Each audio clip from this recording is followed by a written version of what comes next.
Hi friends, ನಾನು ನಿಮ್ಗೆ ಇವತ್ತು ಸ್ಪೆಷಲಾಗಿ ಬಟರ್, ಪೆಪ್ಪರ್, ಗಾರ್ಲಿಕ್ ಮತ್ತು ಜಿಂಜರ್ ಪೇಸ್ಟ್ ಹಾಕಿ ಮತ್ತು ಸ್ವಲ್ಪ ಸ್ಪೈಸಸ್ ಹಾಕಿ ಚಿಕನ್ ಯಾವ ರೀತಿ ಮಾಡೋದು ಅಂತೇಳಿ ತೋರಿಸಿಕೊಡ್ತಾ ಇದ್ದೇನೆ. ಬನ್ನಿ ತಯಾರು ಮಾಡೋಣ. ಸ್ವಲ್ಪ ತೊಗೊಂಡಿದ್ದೇನೆ ನೋಡಿ, ಕೋಳಿ ಮಾಂಸ ಒಂದು ಅರ್ಧ kg ಇದೆ. ಇದಕ್ಕೆ ಅರಿಶಿನ ಹಾಕಿ ಒಂದು 5 ನಿಮಿಷ ಮ್ಯಾರಿನೇಟ್ ಮಾಡಿಡುವ.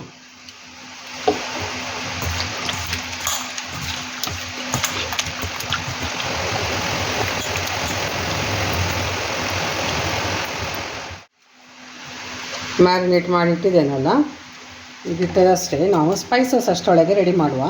ಇಲ್ಲಿ ನಾನು ಕೊತ್ತಂಬರಿ ಬೀಜ 2 ಟೀ ಸ್ಪೂನ್ ತೊಗೊಳ್ತೇನೆ. ಇದು ಜೀರಾ 1 ಟೀ ಸ್ಪೂನ್. ಇದು ಒಂದು 4 ಕಾಳು ಮೆಂತ್ಯ. ಆಮೇಲೆ ಇದೊಂದು 5-6 ಬೆಳ್ಳುಳ್ಳಿ, ಹಸಿ ಬೆಳ್ಳುಳ್ಳಿ. ಆಮೇಲೆ 2 ಟೀ ಸ್ಪೂನ್ ನಾನು ಕರಿ ಮೆಣಸು ತೊಗೊಳ್ತೇನೆ, ಪೆಪ್ಪರ್. ಆಮೇಲೆ ಹಳದಿ ಪೌಡರ್ ನೋಡಿ. ಇದರೊಂದಿಗೆ 1 ಪೈಸೆಯಷ್ಟು ನಾನು ನೋಡಿ ಇಷ್ಟೇ ಹುಳಿ ತೊಗೊಂಡಿದ್ದೇನೆ. ಆಮೇಲೆ 1 ಇಂಚಿನಷ್ಟು ಶುಂಠಿ. ಆಮೇಲೆ ಸ್ವಲ್ಪ ಅಂತೇಳಿದರೆ ಒಂದು 2 ಟೀ ಸ್ಪೂನ್ಸ್ ಇಲ್ಲ, ಇದರಲ್ಲಿ 1.5 ಟೀ ಸ್ಪೂನ್ ಉಂಟು ಅಷ್ಟು ನಾನು ಕಾಯಿ ತುರಿ ತೊಗೊಂಡಿದ್ದೇನೆ. ಎಲ್ಲವನ್ನು ಹಾಕಿ ನಾನು ಮಸಾಲೆ ಈಗ ರೆಡಿ ಮಾಡ್ತಾಯಿದ್ದೇನೆ. 3 ಈರುಳ್ಳಿ ತೊಗೊಂಡಿದ್ದೇನೆ. ಇದನ್ನು ಫೈನಾಗಿ ಚಾಪ್ ಮಾಡ್ಕೊಳ್ಳುವ, ಸಣ್ಣದಾಗಿ ಕಟ್ ಮಾಡ್ಕೊಳ್ಳುವ. ಈರುಳ್ಳಿಯನ್ನು ನೋಡಿ ಫೈನಾಗಿ ಚಾಪ್ ಮಾಡ್ಕೊಂಡಿದ್ದೇನೆ. ಈಗ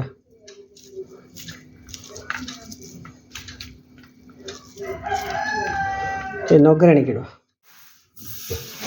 ಬೆಣ್ಣೆ ಹಾಕ್ತಾಯಿದ್ದೇನೆ ನೋಡಿ, ಬಟರ್,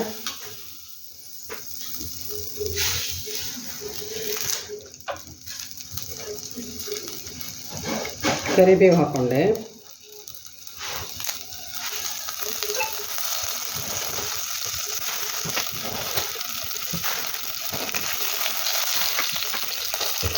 ಈರುಳ್ಳಿ ಹಾಕ್ಕೊಳ್ಳಿ,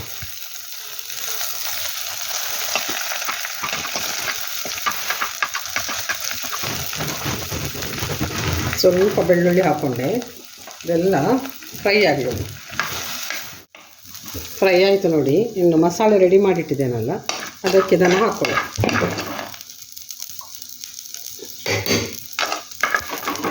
ಒಂದು ಸುತ್ತು ತಿರುಗಿಸುವ ಮಿಕ್ಸಿ.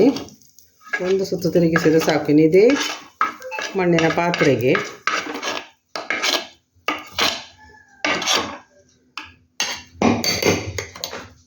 ಬಟರ್ ಹಾಕಿಕೊಂಡು ಮೆಲ್ಟಾಗಬೇಕು. ಬೆಣ್ಣೆ ಪೂರ್ತಿಯಾಗಿ ಕರಗಿತು ನೋಡಿ. ಇನ್ನು ಕರಿಬೇವು, ಈರುಳ್ಳಿ ಎಲ್ಲ ಹಾಕ್ಕೊಳ್ಳಿ.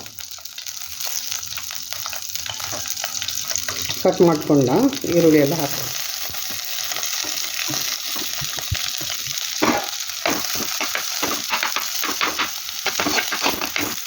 ಈರುಳ್ಳಿ ಸ್ವಲ್ಪ ಸ್ವೀಟ್ನೆಸ್ ಕೊಡ್ತದೆ, ಆದರೂ ಈರುಳ್ಳಿ ಕೊಲೆಸ್ಟ್ರಾಲಿಗೆಲ್ಲ ಒಳ್ಳೆಯದಲ್ಲ. ಆ ರೀತಿ ನಾನು ಸ್ವಲ್ಪ ಚಿಕನ್ಗೆ ಜಾಸ್ತಿ ಈರುಳ್ಳಿ ಹಾಕ್ತೇನೆ.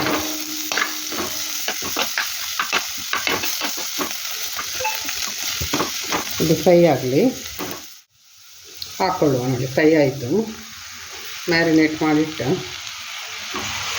ಅರಿಶಿನ ಪೌಡರಲ್ಲಿ ಸ್ವಲ್ಪ ತೊಳ್ಕೊಂಡು ಹಾಕಿದೆ. ನಾವು ಅದನ್ನು ಮಿಕ್ಸ್ ಮಾಡ್ಕೊಳ್ಳೋಣ.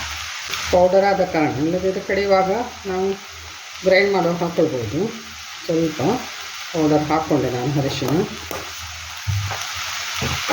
ಮಿಕ್ಸ್ ಮಾಡಿ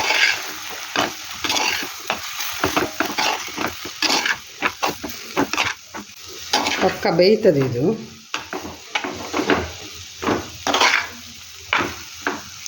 ಈರುಳ್ಳಿ, ಕರಿಬೇವು ಮತ್ತು ಬಟರ್ ಇದರಲ್ಲಿ ಬೇಯಿಸಿ.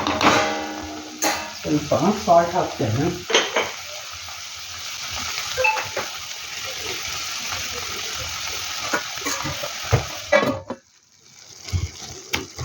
ಬಾಯ್ಲ್ ಆಯಿತು. ಇನ್ನು ಮಸಾಲೆ ಹಾಕ್ತಾ ಇದ್ದೇನೆ.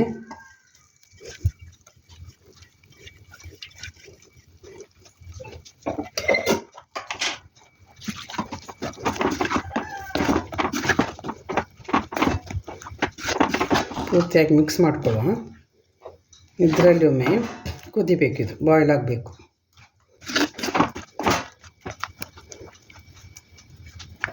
ಉಪ್ಪೆಲ್ಲ ಸರಿಯಾಗಿದೆ, ಕುದಿ ಬರಲಿ. ರೆಡಿ ಆಯಿತು ನೋಡಿ, ಡ್ರೈ ಆಯಿತು. ಇನ್ನು ಸರ್ವ್ ಮಾಡುವ. ನೋಡಿದ್ರಲ್ಲ ಯಾವ ರೀತಿ ಮಾಡೋದು ಅಂತೇಳಿ. ಪೆಪ್ಪರ್, ಬಟರ್, ಗಾರ್ಲಿಕ್ ಮತ್ತು ಸ್ವಲ್ಪ ಜಿಂಜರ್ ಹಾಕಿ ಮಾಡಿದಂಥ ಸೂಪರಾಗಿದೆ. ಅನ್ನಕ್ಕೆ, ರೋಟಿ, ಚಪಾತಿಗೆ ಹೇಳಿ ಮಾಡಿಸಿದ ಗ್ರೇವಿ ಇದು. ಸೂಪರಾಗಿದೆ. ನೀವು ತಯಾರು ಮಾಡಿ. ಅಲ್ಲದೆ ಯಾವ ರೀತಿ ಆಯಿತು ಅಂತೇಳಿ ನನಗೆ ಕಮೆಂಟ್ ಬಾಕ್ಸಲ್ಲಿ ಪ್ಲೀಸ್ ಕಮೆಂಟ್ ಮಾಡಿ. ನಾಳೆ ಇನ್ನೊಂದು ಹೊಸ ವೀಡಿಯೋದೊಂದಿಗೆ ನಿಮ್ಮ ಮುಂದೆ ಬರ್ತಾ ಇದ್ದೇನೆ. ಅಲ್ಲಿವರೆಗೆ ಕಾಯ್ತಾ ಇರಿ. ಬಾಯ್ ಬಾಯ್.